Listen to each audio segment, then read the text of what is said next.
Hola, ¿qué tal? ¿Qué tal? ¿Cómo están? Bueno, espero que estén bien. Bueno, en este segundo video que vamos a hacer, vamos a hablar de un tema un poco importante, ¿no? Que se utiliza mucho para lo que es el sketch y la parte igual también del bocetaje. Entonces, para esto, bueno, pues tenía unos pequeños ejercicios que he hecho. Y en este caso vamos a hablar un poco de los temas de fugas, de puntos de fuga y cómo se pueden aplicar a otros bocetos, ¿no? Entonces, en este video, para no hacerlo tan largo, pues únicamente he traído dos, ¿sí? Que es un punto de fuga.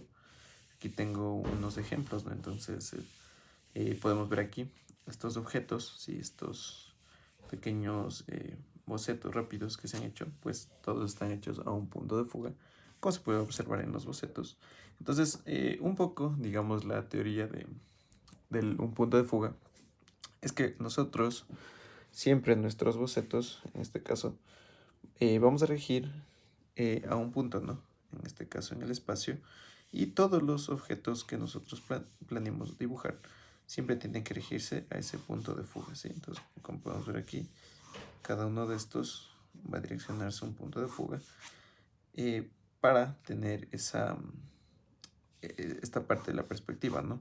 También depende mucho que nosotros queramos representar en el objeto, pero por ejemplo, si queremos que un objeto tenga esta distorsión, esta fuga, pues podemos plantearla primero mediante el cubo y después con el cubo podemos irle dando múltiples de formas. Entonces, esta es una de las más ocupadas, pero también existe otra, que en este caso viene a ser los dos puntos de fuga, ¿no?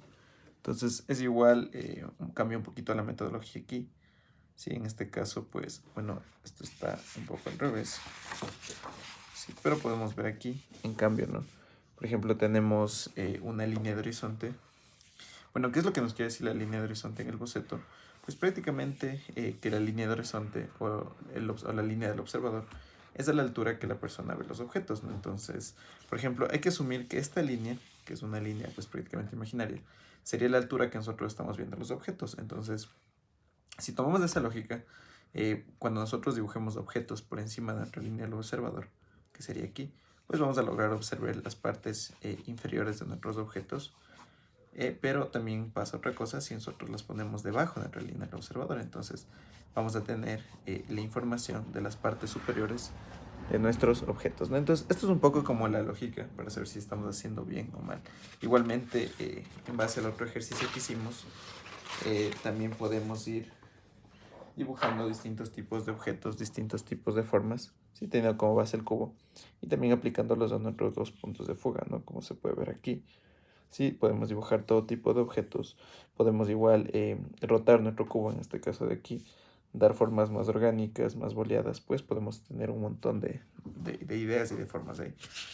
Y algo que también es muy importante eh, antes de empezar este tipo de ejercicios es un poco también los ejercicios de trazo. ¿Sí? Por ejemplo, cuando uno quiere empezar, digamos, a dibujar objetos fugados, pues a veces lo que resulta es que los objetos se encuentran muy lejos de nuestro punto de fuga. Entonces, para esto, los ejercicios de trazo nos ayudan un montón. Bueno, yo tengo varios, la verdad, varios ejercicios de trazo que lo hago en hojas recicladas. Pero estos ejercicios nos ayudan más que todo para poder mejorar nuestro trazo y para que al momento de nosotros dibujar perspectivas o fugas, pues se nos sea mucho más fácil, ¿no? Cuando queramos hacerlo a medidas o trazos mucho más largos. Bueno, entonces, como está explicando, por ejemplo, nosotros tenemos ejercicios, ¿no? El cual es dibujar, por ejemplo, rayas horizontales alrededor de toda la hoja. Estos ejercicios los recomiendo que se hagan en hojas de 3 hojas grandes, pues para tener un mayor rango de movimiento al momento de hacer nuestros ejercicios. Igualmente lo combinamos con con líneas verticales, sí, igualmente que cumplan todo el rango de la hoja. También podemos tener este ejercicio de aquí, sí, que es prácticamente ir fugando líneas a partir de un punto de fuga. Nos ayuda igual un montón para la parte del trazo y es ir completando toda la parte de la hoja. Igual también tenemos, por ejemplo, lo que son, miren, hacer ejercicios de círculos, de ejercicios de elipses. Eso es como un calentamiento previo que nos ayuda a entender de mejor manera y nos ayuda a mejorar más que toda la parte de nuestro trazo, ¿no? Entonces, una vez que nosotros hagamos como que estos ejercicios previos a empezar a bocetar o a dibujar, pues se va a ver que el trazo va a ser mucho mejor, mucho más nítido, mucho más limpio. Y más que todo va a ser mucho más dinámico la parte del trazo, ¿no? Y vamos a tener una mejor acabado en nuestro sketch. Entonces para eso vamos a ir haciendo estos ejercicios aquí. Siempre, bueno, si tienen hojas, digamos, hojas recicladas, pues yo recomiendo que las hagan ahí. Porque pues ahorita no es tan necesario ver que un boceto sea completamente limpio o que sea un calidad final. Más que todo estos son ejercicios que nosotros podemos ir practicando para la parte de nuestro trazo, ¿sí? Entonces, en este caso, para ir explicando un poco más de esta metodología, yo voy a dividir mi hoja en dos. Voy a dividir aquí. Sí. Y a partir de esta división que yo tengo, pues voy a ir explicando, ¿no? Entonces, a mi lado izquierdo, yo voy a empezar con un punto de fuga. Lo voy a poner aquí. Y vamos a proceder a explicar de mejor manera cómo es esto, ¿no? Entonces, algo que yo decía aquí es que nosotros podemos poner este cubo, el punto de fuga en cualquier parte de este espacio, ¿no? Entonces vamos a tener en cuenta que todo esto de aquí que yo he dividido va a ser todo mi espacio, ¿no? Entonces yo puedo colocar el punto de fuga donde a mí se me apetezca, no tengo algo que me rija de que en ciertas partes voy a tener que poner un punto de fuga. En caso de que nosotros, por ejemplo, tengamos alguna medida en específico, pues podemos ocuparlo, pero en este caso, como son ejercicios de práctica, yo podría poner aquí, en este caso, mi punto de fuga. Y a partir de eso yo puedo ir empezando, ¿no? Entonces yo voy a empezar con ejercicios un poquito más básicos, como por ejemplo lo que pueden ser cubos, ¿no? Entonces yo lo que empiezo a hacer es de dibujar un cubo, primero su cara. Puedo dibujar aquí la cara de mi cubo. Y después, a partir de esta, ¿sí? Voy a ir uniendo cada una de mis aristas al punto de fuga. ¿Sí? Puedo ir seleccionándolo aquí, voy a ir poniéndolo aquí, voy poniéndole aquí y este también. Sí, y ahora una vez que yo ya tenga segmentado, ¿no? Digamos las aristas y el punto de fuga, yo ya sé cuál va a ser la distorsión de mi objeto o hacia dónde se rige la fuga.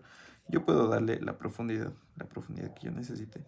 Entonces en este caso ocupo una de sus caras, cara lateral, y en base a esto lo que hago es desfasar, bueno, es como que yo desfasara la cara frontal a la parte posterior para que guarde esa lógica en mi objeto.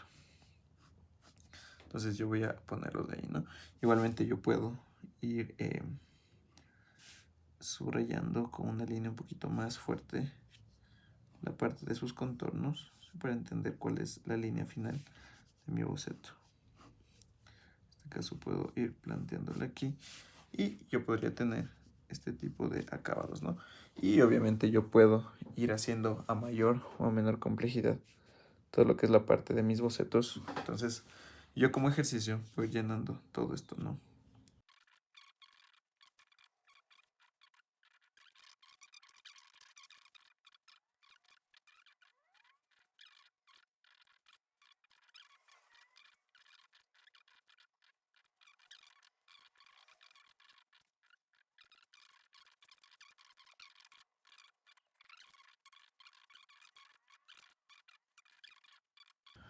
Igualmente visualmente se ve muy bien, la verdad.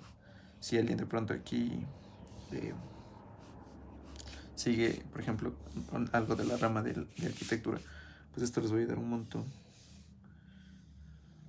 Sí, al momento de, por ejemplo, también hacer en espacios, se ocupa mucho el un punto de fuga para poner diferentes espacios y poder ir acomodando objetos dentro del espacio, pero siempre que nosotros ocupemos, por ejemplo, el punto de fuga, un punto de fuga, siempre tenemos que tener en cuenta que todo lo que nosotros dibujamos dentro de este espacio siempre va a tener que regirse a mi fuga, ¿sí? Porque si de pronto algo nosotros no regimos a la fuga y lo dibujamos a mano alzada, pues prácticamente va a perder esa coherencia visual que tiene el objeto, pero podemos dejarlo ahí. También tenemos, como mostraban los ejercicios, tenemos también dos puntos de fuga. Sí, entonces en este caso es un poco diferente, digamos, a lo que es un punto de fuga, y en este caso vamos a utilizar dos, ¿no? Entonces en este yo voy a plantear una línea que vendrá a ser mi línea de horizonte, por donde voy a pasar todos mis objetos, ¿no? Entonces tengo un punto de fuga número 1, dibujo mi línea de horizonte,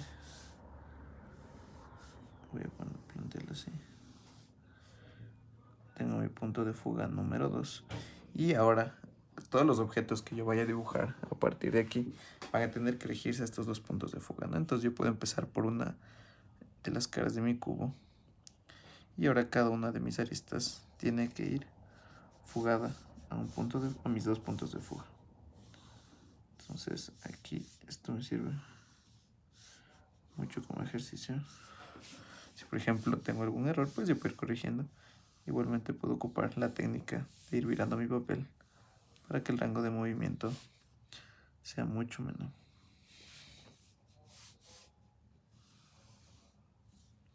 Sí, intentar siempre que den hacia mi fuga. No importa si nos equivocamos, aquí lo importante es ir entendiendo cómo el objeto se mueve. Sí. Igualmente puedo marcar las líneas interiores, las líneas guías, para entender que mi cubo está bien planteado. Lo que vendría a ser el cubo. Y a partir de esto, que yo ya lo pude hacer, puedo ir dibujando diferentes tipos de cubos, ¿no? Entonces la teoría es la misma. Digamos aquí, ¿no? Si nosotros estamos por encima de nuestra línea de horizonte, pues vamos a tener información de la parte inferior de mi objeto. Pero ahora, ¿qué pasa si, por ejemplo, nosotros este mismo cubo lo proyectamos hacia abajo? Entonces, por ejemplo, vamos a hacer una vertical. Y a partir de esta vertical, lo que vamos a hacer, ¿sí?, es proyectar este mismo cubo, pero en mi parte de abajo, ¿sí? Entonces más o menos calco la superficie. Y ahora hago lo mismo, ¿no? Dejo que todos mis puntos se rijan hacia aquí. Igualmente hago lo mismo acá. Sí, a veces es un poquito difícil hacerlos coincidir, entonces tenemos estas correcciones. Y nosotros también ya tenemos aquí segmentados por mis verticales lo que vendría a ser el ancho de mi cubo. Entonces a partir de estas aristas yo voy a ir conectando con mi punto. Igualmente lo hago aquí.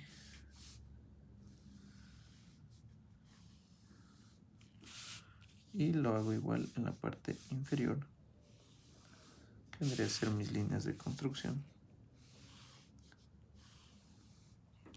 Y vemos que chocan de buena manera. A veces puede ser un poquito confuso por todas las líneas que, digamos, se plasman en el objeto, pero eso nos va a ayudar a entender cómo el objeto se plasma hacia mis dos puntos de fuga, ¿sí? Entonces nosotros lo plasmamos de la parte inferior en la parte superior.